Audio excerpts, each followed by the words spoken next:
Welcome back to another crossover edition of the Locked On Cowboys and Locked On Cardinals podcast. I am your host, Marcus Mosher. Joining me today from Locked On Cardinals is the fantastic Brack and Alex Clancy. Fellas, how are we doing today? Not as good as you. Marcus. Yeah, that's right. I mean, not as good as you after that Monday night showing. Cowboy fans are feeling pretty good right now. Cardinals fans, they're feeling the way we were like a couple of weeks ago. So I get it. But all right, let's talk about where we are at this point in the season, going into Week 17. Well, we'll start with you. What's just the general mood around the Cardinals right now going into this game?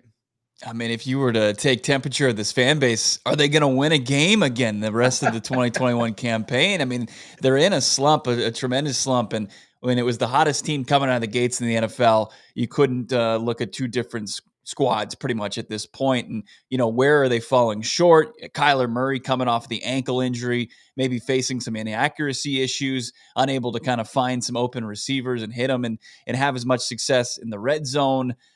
Without DeAndre Hopkins, without J.J. Watt, sure, they're facing some key injuries, but this team still has enough talent to perform better than it has the last couple of weeks. And, I think a lot of people are disappointed in the performances they've seen because there was just missed opportunity after missed opportunity against the Indianapolis Colts on Christmas night. They could have won that game. They fell short. The previous week was maybe the biggest disappointment of the season. They fall to the lowly Lions. That's unacceptable. And, the previous week, they fall to the Rams on Monday Night Football. So the Arizona Cardinals are reeling right now. They need to make some big plays in this upcoming game to kind of get back on track. Just like you said, where the Cowboys were, where that offense was slumping a little bit, and there really didn't seem any – you didn't see any light at the end of the tunnel. Like, how are they going to fix this thing on the fly? Cowboys have remedied that. They made the adjustment, it seems like, Marcus, doesn't it? I mean – They stopped really blitzing Dak. They realized, hey, he's tremendous with pressure in his face, and they started going to zone coverage. He struggled mightily, but then he's played that game of chess and adjusted. Kyler hasn't done that much. Alex, is the general vibe around the Cardinals right now that this is still a team, once they're in the playoffs, and they are in the playoffs, that they could, potentially still win the NFC and go to the Super Bowl? I mean, they have 53 guys who are going to play on a Sunday. So, I mean, yeah, technically they are still eligible. Yeah, and listen, we actually talked about this yesterday because it's been tough. Bo and I have been completely split about Kliff. We've been split about a bunch of stuff this season, and so is the fan base, as Bo mentioned. But like, the NFL is a fickle bee because any weekend could change everything. And this weekend is the weekend that the NFL would rise up and have the Cardinals win by field goal and have the Rams lose to the Ravens. Then the Cardinals take over the NFC West. They probably move up to the 3 spot. And then the Rams are back in a wild card spot. It's the weirdest thing where the Cardinals had all of this leeway. They can make all these mistakes and still be here. Now there's one. And they're going to make the playoffs. But, I mean, you don't want to play the Bucs on the road. Are you insane? Like, you don't want to play the Cowboys again on the road. You don't want to play any of these teams on the road. Even though the Cardinals have been bad at home, you'd always take a home game over a road game. So it's been wild that way that this weekend could legitimately remedy everything. And I've been, as Bo mentioned, we've been watching from afar with the Cowboys because they have maybe the most fun roster in football, at least on the offensive side of the ball. And look at what the defense has done. Mm-hmm. I need Jerry Jones, and we'll get into this, later on as we firing squad each other in both of these next two segments, but Jerry Jones, I know he has his 105.3 the fan thing. I know that he is very out there. He's the ringleader and everything. This year seems less circus-like and more star-studded with a little bit more control of the whole situation. I don't know if that's him. I don't know if Mike McCarthy's settling in. I don't know if this roster is just so good. Like, what's the deal? This looks like a team that you have to respect and not laugh at regardless of their record in the Cowboys this year. Yeah, I mean, I think a lot of it has to do with Mike McCarthy. He's just, for lack of a better word, he's just a grown-up. Like, he's just a grown-up in the room that just kind of squashes all of that drama. And he's not the best coach in the world. He's not. He's not on the caliber of Bill Belichick and Andy Reid, but I think he's a pretty good coach. And what he does really well is he gets his team to play really competitive, and they don't have a lot of distractions. And I think that's really, really helped the Cowboys. And then on top of that, when you have a leader like Dak, it really goes a long way. Again, Dak's not a perfect quarterback. He's not a top 3 quarterback in the NFL, but he's not far off. And when you have somebody who is just as steady as he is on and off the field, it just raises your floor every week. And now they've got some really good assistant coaches and Dan Quinn and Kellen Moore. They're a really, really good football team. Does that mean that they're going to win the Super Bowl? Probably not, but it wouldn't surprise me if they did.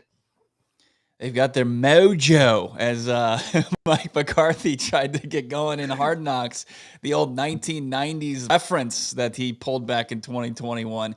It's interesting, Marcus, because I feel like there are some similarities between this franchise. Now, of course, McCarthy was able to get over the hump, in the early or 2011 with the Green Bay Packers. They won the Super Bowl. So he did kind of break through that glass ceiling and then has fallen short since then. But the Arizona Cardinals fan base is like, what's the point of having a coach the caliber of Kliff Kingsbury if you don't believe in his ability to win the Super Bowl? I don't know. It's just an interesting conversation. Listen, I understand that. I went through Yeah. the Jason Garrett era, which is a decade of my life just gone.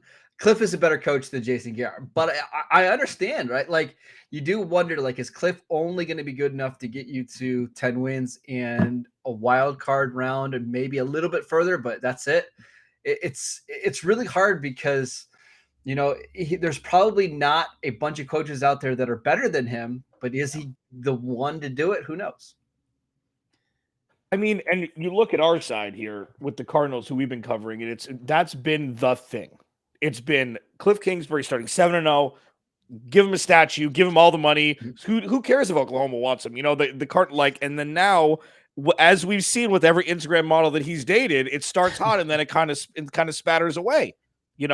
And this is it's it's a salvageable moment because the Cardinals made the playoffs, which is something that they were supposed to do last year, and which they haven't done since 2015. And I don't know if that's enough. I mean, if they win a playoff game, he's good. They're going to retain him. I'm in the camp that they shouldn't, but that's where we are. And it's interesting with Mike McCarthy because last year there were already pink slips being written in back rooms. It seems like, even though they gave him a 35-year contract. Like when it comes to Kliff, I think it's kind of the same thing. It's the egomaniacal nature of the GM and the owner, which is the same person in Dallas, where it's like, this is the right decision. I made the right decision. I'm going to double down on that. And that's kind of where, and both. So has this kind of like, and we're going to get more in depth of this. Have you changed your tune at all? Or are you still Kliff is the guy, Kliff is the guy, Kliff is the guy? Because I don't think I've actually asked you flat out when we've been arguing with each other.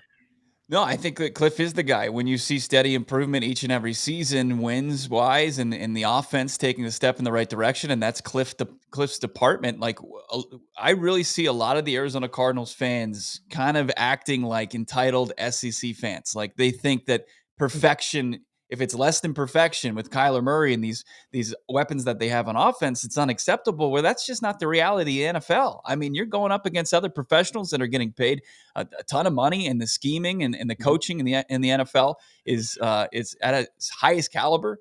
I think that Kliff Kingsbury is doing a solid job, and he's done everything that they've asked him and then some, especially with his resume, 35-40 in the Big 12.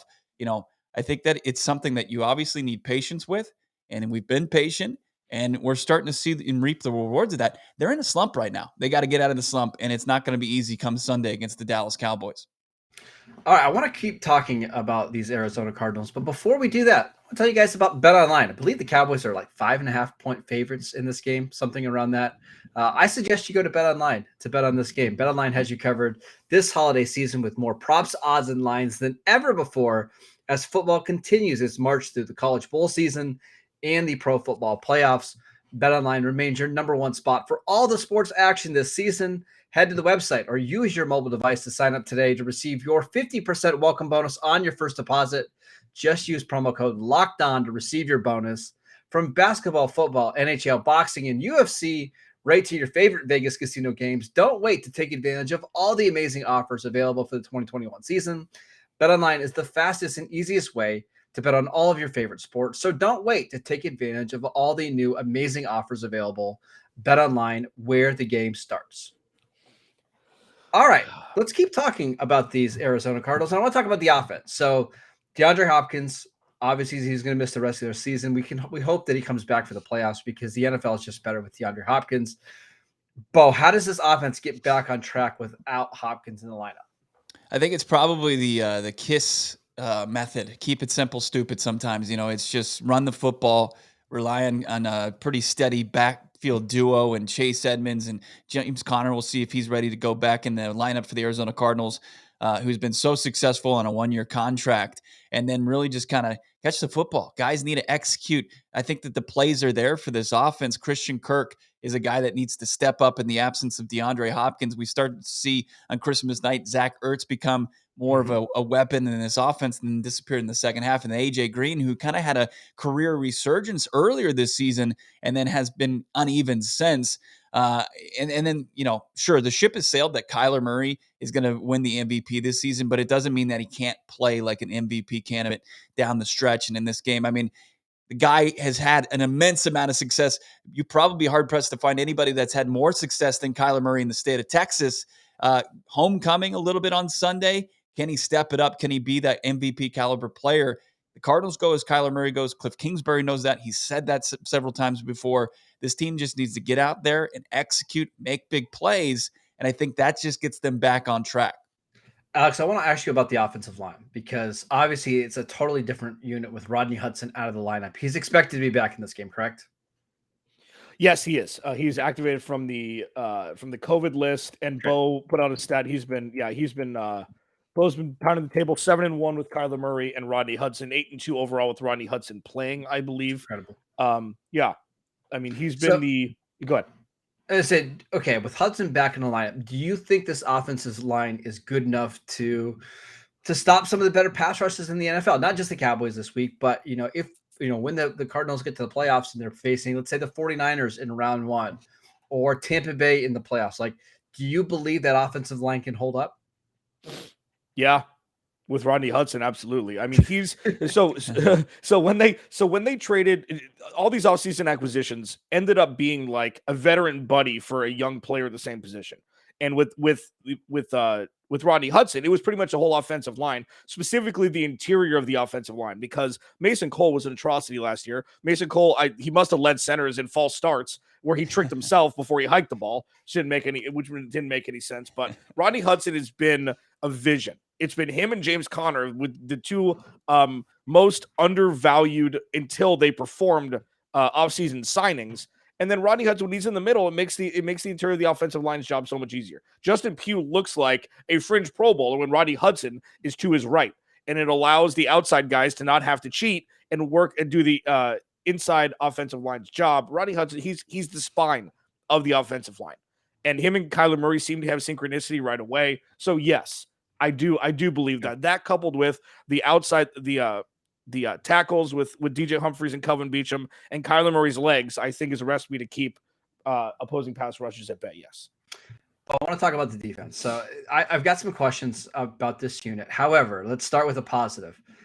How is Budda Baker not a bigger household name right now? Because I was watching him against the Colts last week, and the guy is freaking incredible, man. And I know he's got like 4 Pro Bowls already. He's a 2-time All-Pro. But when we talk about the best safeties in the NFL, you'll hear like the name Jamal Adams before you hear Budda Baker, which is absolutely absurd to me. Why isn't he a bigger name in the NFL? It's criminal. It's probably because he's been playing in games that haven't mattered up until this season. The Cardinals haven't been exactly the most relevant team. They haven't played on prime time. He did have kind of his coming out party the last time these two teams faced. Unfortunately, it was Andy Dalton at the quarterback position. Oh, I remember. But it was Budda Baker kind of feasting. And, he comes in like a missile. He can play in coverage. He can do everything you want. And it is criminal that a guy like Jamal Adams gets more run nationally than Budda Baker because he can really do it all. He's got the most tackling fuel probably in the league. I mean, it's just a surefire tackler when anybody's in space against him. And, he practices from all reports that we get. He's the hardest practicer out there. I just think that he's a silent leader, but he's a big time leader for this defense. He absolutely deserves more recognition than he's gotten. And he's a huge part of this Arizona Cardinals defense and kind of, being on the back end of that thing. And you can move him around and so versatile. That's what Steve Keim, the general manager, loves. And the way that Vance Joseph dials up exotic blitz packages, he's just kind of the perfect player for this defense. And yeah, absolutely under talked about, under recognized. And some Cardinals fans prefer it that way. But he was at one point the highest paid safety in the league before Jamal Adams got that contract. Good He's signing, just an awesome Seahawks. player. Yeah. He's so much fun to watch. All right, Alex, my last question for you guys before we switch this thing over. The cornerbacks. That's been a little bit of a problem spot for the Cardinals this year. Marco Wilson, I know, got banged up a little bit in the last game. You can please update his status there. But how do you think the Cardinals corners match up with the Dallas receivers in this one? Not ideal, Bob. Like when you have Rashad Breeland, they run, that was supposed to be the saving grace after Marco Wilson, as you mentioned, with the shoulder injury. Robert Alford is on the IR. Even if designated return, as Bo mentioned yesterday on our podcast, he's not going to be able to come back to the playoffs. It's not great. This is something that we were talking about this offseason. It's easy to say. Somebody tweeted out in this verbiage, which is absolutely right. It's easy to take a test when you know all the answers. And that's what we've seen. So we know where it is now. Byron Murphy was a CB1 through the first 2/3 of the season, or 2/3 of the games played so far. He's leveled out, still at a top level, but he's not a world beater CB1 that makes up for the inabilities of the others. Marco Wilson's played fine, but he's still a 4th-round pick the Cardinals traded up for. Like some people deemed him as a 1st or 2nd-round talent, but he's a work in progress as a rookie. I mean, it's going to be bleak, but the thing that the Cardinals have, as Bo, and just piggybacking on your last question, they have the best, in my opinion, the best safety duo in football. Jalen Thompson is less of a household name than Budda Baker, but Jalen Thompson is Budda Baker light. The 2 Pacific Northwest kids, 2 guys that didn't have huge draft capital. I'm sure, Marcus, you knew about Budda Baker coming out of college, but a lot of people were asleep when they were playing football in Washington. It's going to be the safeties that are going to have to be the saving grace, and it's going to be the pass rush that's going to have to try and get through this offensive line. The latter has been absolutely non-existent. So when we see where the Cardinals are defensively on Sunday, that's pretty much going to paint a picture of what the Cardinals are going to look like in Week 18 also. Who knows what Rashad Breeland's going to be like? I mean, the fact that they let Rasul Butler walk, and now he's an all-pro in Green Bay, Douglas. Rasul Douglas. What am I talking? Rasul Butler? Wow, we talking Miami Heat here? He had a sweet stroke. He did. It's gonna be difficult. It's gonna be the thing that Dak's gonna attack. And I mean, I think it's gonna be a light Ezekiel Elliott game, even though the run game is the thing the Cardinals struggle with the most. With that many weapons, oh man, I mean, this could be problematic for the Cardinals. Alex Clancy, Bulbrook, Locked on Cardinals. Marcus Mosher, Locked on Cowboys. All right, enough. Okay, enough introspection on the Cardinals. It's our turn to kind of pick apart the Dallas Cowboys, who look like absolute world beaters after their Sunday night mashing of the Washington Professional Football Team. Little fun fact, that's a team Bo rooted for growing up. So it's kind of a double whammy for Bo on Sunday night. Alex Clancy, Bulbrook, Locked on Cardinals. Marcus Mosher, Locked on Cowboys. Crossover Thursday. We'll be back in just a moment. All right, final segment, Crossover Thursday. Marcus Mosher, Locked on Cowboys, also does a great job with fantasy with the Locked on Podcast Network. How many fantasy teams do you have? This is a bad question. So if you're talking about like season-long leagues where I actually have to change my lineups, yes, like 30. Okay. But leagues that like you just draft and forget, like 4,000-ish. Okay. It's a lot.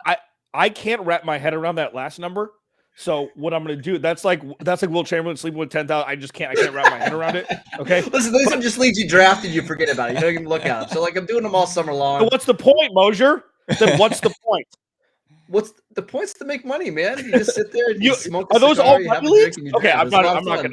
I'm not gonna talk about your accountant either. So 30 30 leagues that you focus on, and that's cool. Like I know it happens. I mean, it's part of your job. Like that's one of the fun parts. Drafting it's not just like Bo and me where it's like 2 drafts, drafting with buddies, forgetting like the last 3 rounds of the draft, the whole thing where it's just like where it's a fun atmospheric thing.